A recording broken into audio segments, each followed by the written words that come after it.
Good morning dear students.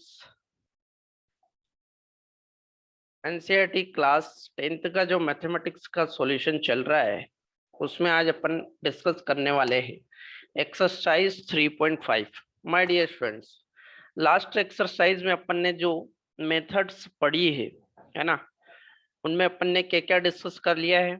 सबसे पहले अपन ने लीनियर इक्वेशन को ग्राफिकल मेथड से सॉल्व करना सीखा, ठीक है।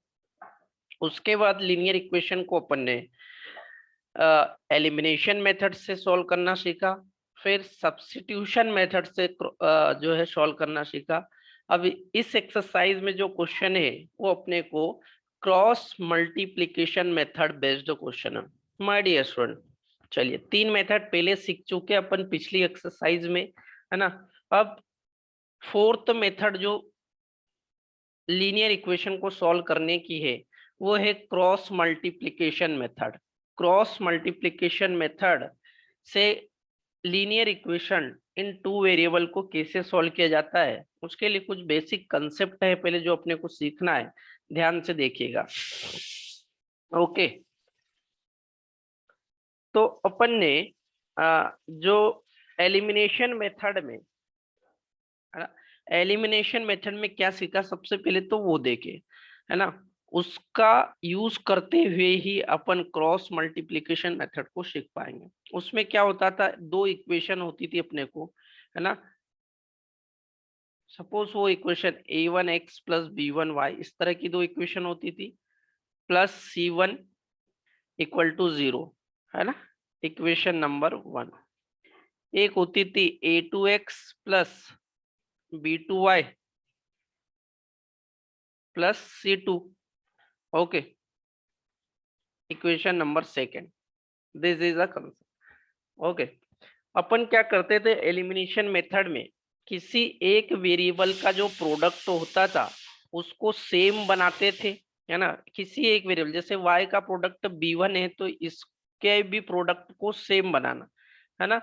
मतलब एक वेरिएबल के दोनों इक्वेशन में प्रोडक्ट की जो वैल्यू है, मल्टीपल में जो वैल्यू है वो सेम बनाना, और फिर उसको प्लस माइनस करके एलिमिनेट करते थे, यही करते थे।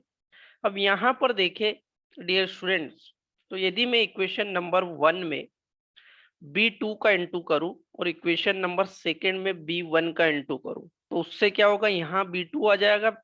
जो मिड टर्म है देखो ध्यान से, मिड टर्म में b2 आ जाएगा, और यहाँ जब मैं b1 का इंटू करूँ तो यहाँ b1 आ जाएगा। तो ये टर्म जो है y के प्रोडक्ट वाली सेम बन जाएगी, ठीक है। सेम बन जाएगी तो फिर मैं इसको एलिमिनेट करना आसान रहेगा। अभी मैं केवल इसमें एलिमिनेशन मेथड लगा रहा हूँ, अभी मल्टीप्लिकेशन मेथड का कंसेप्ट नहीं बता रहा हूँ, एलिमिनेशन बता रहा हूँ। ध्यान से सुनिए क्या कर रहा हूँ, मैं इक्वेशन नंबर 1 में b2 का इंटू कर रहा हूँ एंड, और दूसरी इक्वेशन जो है सेकेंड इक्वेशन में b1 का इंटू कर रहा हूँ, b1 का, ठीक है। क्या बन जाएगी इक्वेशन, ध्यान से देखिए, पहली इक्वेशन बन जाएगी भैया a1 b2 इंटू एक्स, है ना। सेकेंड इक्वेशन बन जाएगी b1 b2 into Y, plus जब b2 का होगा तो ये बन जाएगा c1b2, है ना। ये इसको ऐसा लिख दो b2c1 इक्वल टू 0, ठीक है। सेकेंड केस क्या हो जाएगा, देखो सेकेंड इक्वेशन में b1 का इंटू करेंगे, है ना, तो ये बन जाएगा भैया a2b1 इंटू एक्स, प्लस जब इसमें करेंगे b1 का तो ये बन जाएगा b1b2 into Y, plus c2 में करेंगे तो ये हो जाएगा c2b1 इक्वल टू 0, यही बनेगा। अब क्या देखेंगे कि भैया y के मल्टीपल तो सेम हो गए, अब साइन चेक करेंगे। साइन चेक करेंगे डियर स्टूडेंट्स, तो अपन देखेंगे कि इनके दोनों के साइन क्या है, सेम है। जब साइन सेम रहते हैं तो क्या करते हैं, माइनस करते हैं, एक इक्वेशन को दूसरी में से माइनस करेंगे तो ये साइन चेंज हो जाएगा, ये प्लस माइनस हो जाएगा, ये प्लस माइनस हो जाएगा, और ये प्लस भी माइनस हो जाएगा। अब देखो ये प्लस की पूरी वैल्यू, ये माइनस की पूरी वैल्यू क्या हो जाएगी, कैंसिल हो जाएगी, है ना।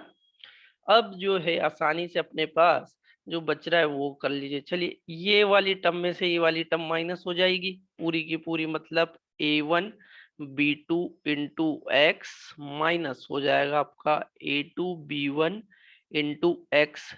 इधर कौन बचा, B two C one plus का, ऐसे कैसे लिख दिया, बी टू सी वन, उसमें से माइनस हो जाएगा कौन, C two B one, C two B one equal to 0। ठीक है। नाउ अब स्टूडेंट देखोगे ध्यान से, तो इस टर्म में से क्या होगा आपका, यहां से और यहां से x कॉमन आ रहा होगा, यहां से और यहां से क्या करा, x कॉमन आ रहा है। ठीक है, x कॉमन निकाला तो यहाँ कौन बचा, a1 b1, sorry a1 b2 minus यहाँ कौन बचेगा, a2 b1। Clear, equal to यदि देखोगे तो ये हो जाएगा आपका b1 c2। देखो ये वाले जो कांस्टेंट वैल्यू, इसको मैं इधर ले जा रहा हूँ जीरो की तरफ, जब इधर ले जाऊंगा तो ये जो टर्म है ये पॉजिटिव बन जाएगी, इसलिए मैं इसको आगे लिख देता हूँ। ये नेगेटिव बनेगी पहली टर्म, इसलिए को मैं क्या कर रहा हूँ, पीछे लिख रहा हूँ b2c1। क्लियर। यहां से अब क्या होगा, x इज इक्वल टू मेरे को मिलेगा भैया b1 c2 minus b2 c1 upon में चली जाएगी ये x के प्रोडक्ट की सारी वैल्यू, मतलब a1 b2 minus a2 b1। ठीक है, समझ में आया। तो यहां से आपको ये x का वैल्यू मिलेगा डियर स्टूडेंट पूरा। क्या करा मैंने, इसमें एलिमिनेशन मेथड का कंसेप्ट यूज करा और उसको थोड़ा सा आगे सॉल्व करा, तो मेरे को क्या मिल गया x का वैल्यू मिल गया। अब क्या करते थे डियर स्टूडेंट, एलिमिनेशन मेथड में क्या करते थे, जैसे ही अपने को x की वैल्यू मिलती थी अपन उसको इक्वेशन नंबर 1 में पुट करते थे और y की वैल्यू निकालते थे, यही करते थे है ना, y की वैल्यू निकाल, तो इसको भी क्या करो, एक किसी इक्वेशन में पुट करोगे तो y की वैल्यू मिलेगी। एक तरीका तो ये है कि भैया y की वैल्यू निकालने का। एक एक जो है इजी तरीका मैं आपको बता रहा हूँ, यही वाला कंसेप्ट सेम लगा ले जो अभी मैंने यूज करा है ना, और x की वैल्यू निकाली, वही वाला कंसेप्ट वापस इन इक्वेशन में देखो क्या लगाएंगे। यदि इन इक्वेशन में वापस लिख लीजिए दोनों इक्वेशन को, ये क्या है, a1 x plus b1 y plus c1 equal to 0। दूसरी इक्वेशन क्या है, a2 x plus b2 y, है ना, प्लस c2 इक्वल टू 0।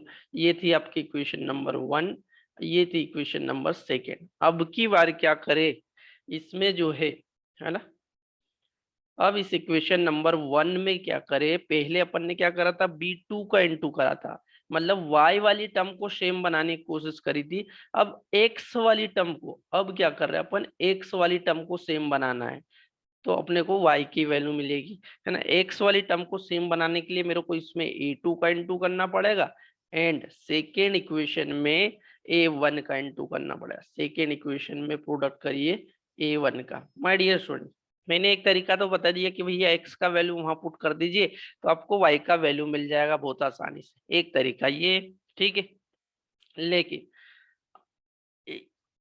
आसान तरीका ये है कि अगर आप x की वैल्यू को सेम बना के सॉल्व करोगे वापस, तो y की वैल्यू ज्यादा आसानी से मिल जाएगी। चलिए करते हैं, क्या होगी ये इक्वेशन, क्या बन जाएगी भैया, a1 a2 इंटू एक्स हो जाएगा ये, है ना, प्लस a1 a2 का इंटू करें ना, a2 into b1 into Y हो जाएगा, प्लस a2 इंटू c2 हो जाएगा इक्वल टू में 0, है ना। पहली इक्वेशन हो गई। सेकेंड इक्वेशन क्या होगी, a1 का इंटू करके ये हो जाएगा a1 a2 इंटू एक्स, है ना। सेकेंड टर्म में करा तो ये हो जाएगा a1 b2 इंटू वाई, ठीक है, plus a1 c2 equal to 0, यही होगा। माय डियर स्टूडेंट्स, क्या करेंगे, टर्म तो पहली वाली सेम हो गई, अब सेम जब हो जाए तो उनके साइन चेक करते हैं। साइन चेक करते हैं, जो इक्वेशन आती है साइन देखा तो ये प्लस का है, ये माइनस का बन जाएगा, ये प्लस माइनस बन जाएगा, ये प्लस माइनस बन जाएगा, ये प्लस का और ये माइनस का, ये पूरी टर्म कैंसिल हो जाएगी। बचेगा कौन, देखो फाइनली ये बचा a2 b1 into Y minus a1 b2, है ना, इंटू वाई प्लस में बचा है आपका A2C2 माइनस A1C1, कोई दिक्कत, A1C1 equal to 0, A1C1 A1C2 बचा है। क्लियर। अब क्या करेंगे डियर स्टूडेंट, फिर वही कॉमन चीज देख लीजिए क्या आ रही है। इस टर्म से मैंने क्या करा, y कॉमन निकाल लिया, इस टर्म से मैंने y कॉमन निकाला, तो यहाँ बचेगा आपका A2B1 माइनस A1B2 प्लस ये वाली वैल्यू को मैं इधर ले जा रहा हूं तो ये प्लस बन जाएगा ना, A1C2 जो सेकेंड टर्म माइनस की थी वो प्लस बन जाएगी और A2C2 माइनस का हो जाएगा। क्लियर। क्या करा, आपकी माइनस की टर्म बन गई A2C2 माइनस की टर्म बन जाएगी आपकी A2C1। एकदम यहाँ C1 चल रहा था ना पहली इक्वेशन, ये C1 है डियर स्टूडेंट्स, है ना, तो ये भी C1 हो जाएगा आपका A2C1। क्लियर। अब यहाँ से y की वैल्यू आप फाइंड आउट कर सकते हो, क्या हो जाएगी, y इज इक्वल टू, भैया ये बचा A1C2 माइनस A2C1 अपॉन में पूरी ये वैल्यू चली जाएगी आपकी A2B1 minus A1B2। Clear. My dear students, ये आ गई y की वैल्यू। आप ध्यान से देखोगे तो x के नीचे क्या था, A1B2 माइनस A2B1, है ना, और यहाँ y के नीचे देखोगे तो जो यहाँ माइनस में टर्म उल्टा है, A2B1 माइनस A1B2। तो नीचे की टर्म को अगर सेम बनाना है आपको, नीचे की टर्म को अगर सेम बनाना है तो एक माइनस साइन अपन बाहर निकाल दे यहां से, है ना, तो आपकी टर्म सेम बन जाएगी। नीचे की टर्म को सेम बनाना, देखिए यहाँ एक माइनस साइन बाहर निकालेंगे डियर स्टूडेंट तो क्या बन जाएगा, ये टर्म आगे आ जाएगी, ये रूल है, A1B2 हो जाएगा माइनस A2B1 हो जाएगा। ध्यान से देखिएगा कॉर्नर में, है ना।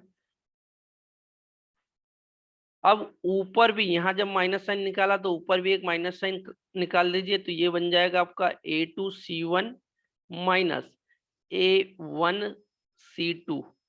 कोई दिक्कत, ये माइनस से माइनस कैंसिल हो जाएगा तो फाइनली y की वैल्यू आपकी ये बच जाएगी।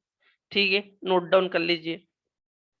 तो x और y की वैल्यू निकालने का तरीका ये है, x की वैल्यू निकाली, फिर अपन ने क्या करा, y की वैल्यू निकाली। ठीक है, अब देखिए क्लियर थोड़ा सा लिख लेते हैं अपन ने, x और y की वैल्यू क्या नहीं, इसको मैं हटा रहा हूं।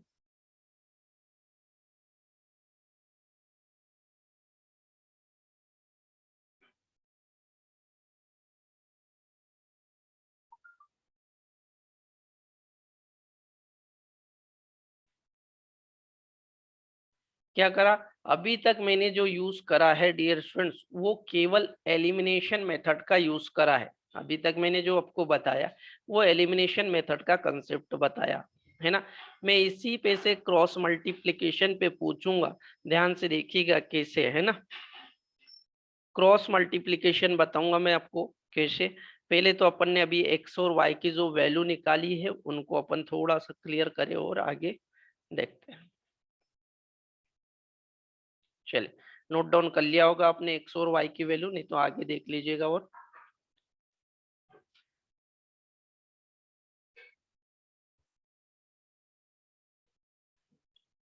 अब देखिए जो एक्स और वाई की वैल्यू निकाली है, यहाँ से डायरेक्ट आप आंसर निकाल, आपको क्वेश्चन में दो लीनियर इक्वेशन देगा, है ना, दो लीनियर इक्वेशन देगा तो उनसे आप A1 B1 C1 की वैल्यू फाइंड आउट कर लीजिएगा कंपैरिजन करके, और फिर इस इन इक्वेशन में पुट करोगे तो आपको आसानी से क्या मिल जाएगा, दोनों जो है एक्स और वाई के आंसर मिल जाएंगे, दोनों एक्स और वाई के आंसर मिल जाएंगे। ठीक है, अब ध्यान से देखिए स्टूडेंट में क्या बताना चाह रहा हूँ।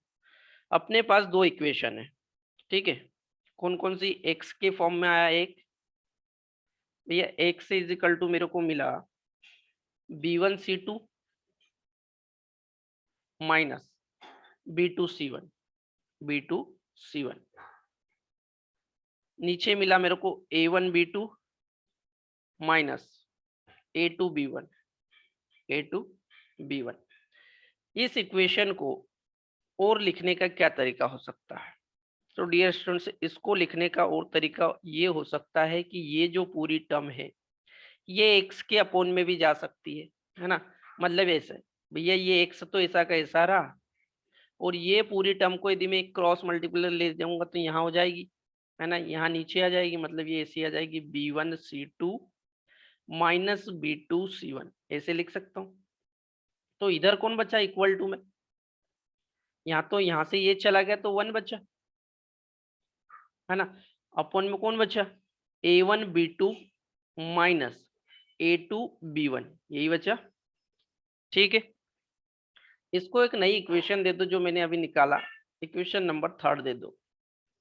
ठीक है, अब दूसरा जो y का सॉल्यूशन निकाला था वो क्या था, y इज इक्वल टू था मेरे पास, है ना, y का जो सॉल्यूशन निकाला था मैंने वो था A2, माइनस साइन बाहर निकालने के बाद जो बचा था वो लिख लीजिए, A2C1 माइनस A1C2 अपॉन नीचे था A1B2 माइनस A2B1, यही था y का सॉल्यूशन। डियर, इसको और लिखने का तरीका ये हो सकता है भैया कि y के अपॉन में ये वैल्यू चली जाए, कौन सी, A2C1 माइनस A1C2। ठीक है, इक्वल टू में बचेगा का, बचेगा 1 अपॉन में A1B2 माइनस A2B1, यही बचेगा। ये इक्वेशन नंबर दे दीजिए अब 4th। ठीक है, बड़ा सिंपल सा मैंने एक तरीका बताया कि x और y को ऐसा लिख सकते हैं। अब डियर स्टूडेंट क्या होगा, दोनों इक्वेशन जो 3rd और 4th है उनकी RHS साइड देखोगे आप, RHS साइड देखोगे तो वो दोनों बराबर है ना, दोनों क्या है, बराबर है। तो अपन क्या करें, फ्रॉम इक्वेशन 3rd और 4th से क्या एक रिजल्ट मिल रहा, from equation 3rd and 4th, भैया ये दोनों बराबर है तो इसको भी इसके इक्वल लिख सकता हूँ मैं, एक्स वाली टर्म पूरी इसके इक्वल हो सकती है क्योंकि ये दोनों बराबर है ना। तो जो रिजल्ट मिलता है डियर स्टूडेंट वो एक साथ देखो, एक्स अपॉन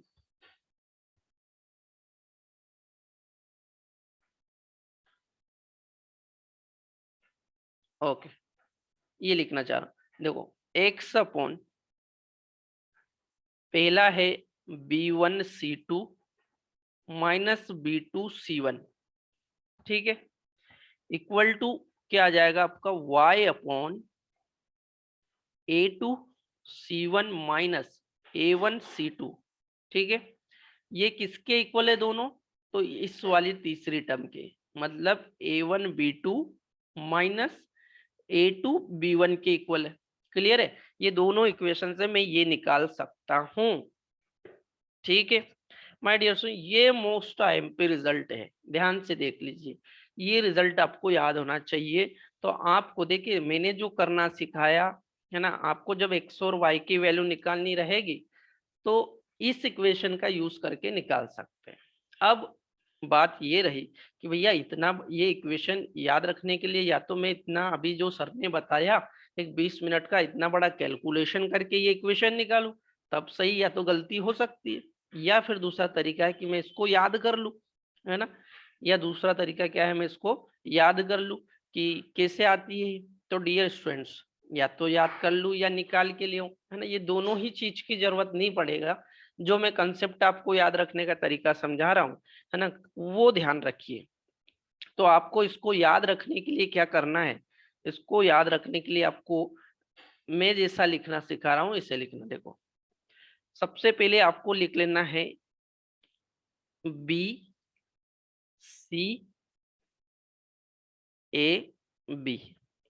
ठीक है, ये मैं आपको ये पूरा तरीका बता रहा हूँ याद करने का, ध्यान से देखिए आपको याद कैसे रखना। BCAB लिख लिया, फिर से लिखा जाता है एक बार BCAB। क्लियर। अब डियर स्टूडेंट्स, जो ऊपर वाली लाइन है उसको 1 दे दीजिए, मतलब B1 C1 A1 और B1। क्लियर। नीचे वाली लाइन को 2 दे दीजिए, B2 C2 A2 और B2 दे दोगे। क्लियर। अब क्या करना है, अब आपको ध्यान से देखना है। सबसे पहले B1 का B2 में एरो का निशानी ऊपर से नीचे जाना है, ऐसा मल्टीपल करना है, मतलब इनटू करना है। तो ध्यान से देखोगे आपको ये वाली टर्म मिलेगी B1 इंटू C2। सबसे पहले आपको अब इसको देख के, ये आपकी ट्रिक है ना, इसको देख के जो है आप ये वाली इक्वेशन लिख रहे हो, इसका यूज करके आपको ये वाली इक्वेशन लिखना। ध्यान से देखो कैसे। एक्स अपॉन करना, पहले करना एक्स अपॉन में ये B1 इंटू C2, फिर माइनस साइन लगाना है ना, माइनस साइन कंफर्म लगा, फिर करना है इसका और इसका इंटू B2 इंटू C1, तो आपको ये वाली टर्म मिलेगी देखो, ठीक है। फिर क्या करना, इक्वल टू y लगाना, y अपॉन में फिर ऐसे जाना, ऊपर से नीचे फिर जाना, A2 इंटू C1 मिलेगा आपको, देखो ये वाली टर्म मिलेगी, ठीक है। फिर क्या करना, माइनस साइन लगाना, फिर क्या करोगे C2 इंटू A1, तो आपको ये वाली टर्म मिलेगी। इक्वल टू क्या लगाना, एक बार एक्स एक बार, क्योंकि 2 वेरिएबल की बात हो रही तो 2 वेरिएबल हो गए। अब इक्वल टू में कांस्टेंट 1 लगाना, फिर अपॉन में क्या करोगे A1 इंटू B2 करोगे, तो आपको ये वाली टर्म मिलेगी, है ना। फिर A2 इंटू B1 करोगे तो आपको ये वाली टर्म मिलेगी। क्लियर है डियर स्टूडेंट्स, बहुत आसान है। सबसे पहले फिर से सुन लीजिए, मैंने क्या बोला, लिखना है आपको BCAB, नीचे भी एक बार लिखना BCAB, फिर ऊपर वाली लाइन को 1 देना है, B1 C1 A1 B1, नीचे वाली लाइन को देना B2 C2 A2 B2, फिर उनका क्या करना है, इस तरीके से इंटू करते जाना है, माइनस साइन का यूज करना। माय डियर स्टूडेंट्स, इस मेथड में यहाँ से ये सॉल्यूशन मिलता है, इस ट्रिक का यूज करके मिलता है, जिसमें ऐसा एक क्रॉस बनते हुए नजर आता है ना, जिसका रिजल्ट जो है ऐसा क्रॉस करने पर मिलता है। ध्यान से सुनिएगा, जिसका रिजल्ट क्या मिलता है, ऐसा क्रॉस करने पर मिलता है। इसलिए इसलिए इसको क्रॉस मल्टीप्लिकेशन मेथड बोला जाता है। इसलिए इसको क्या बोलते हैं, क्रॉस मल्टीप्लिकेशन मेथड बोलते हैं। कंसेप्ट समझ में आया आपको, इसलिए इसको क्या बोलते हैं, क्रॉस मल्टीप्लिकेशन मेथड। ठीक है, आसान है। क्रॉस मल्टीप्लिकेशन मेथड का मतलब यही है, बस इतना सा यहाँ पे, कि भैया क्रॉस मल्टीप्लिकेशन मेथड में क्या है, सॉल्यूशन जो है एक्स और वाई का, वो ऐसा क्रॉस करने पर मिलता है, इसलिए इसको क्रॉस मल्टीप्लिकेशन मेथड बोला जाता है। सिंपल सी बात है, ठीक है। तो ये था आपका एक्सरसाइज 3.5, जो करने के लिए कंसेप्ट जो मैंने आपको बताना था वो है। क्लियर है। इसके आगे की चीज, इस पर जो बेस्ड क्वेश्चन है वो मैं आपको, आप लोग इस कंसेप्ट को आज पूरा समझ लीजिए, है ना। कल की क्लास में इस पर बेस्ड सारे क्वेश्चन मैं आपको कराने वाला हूँ। Okay, thank you.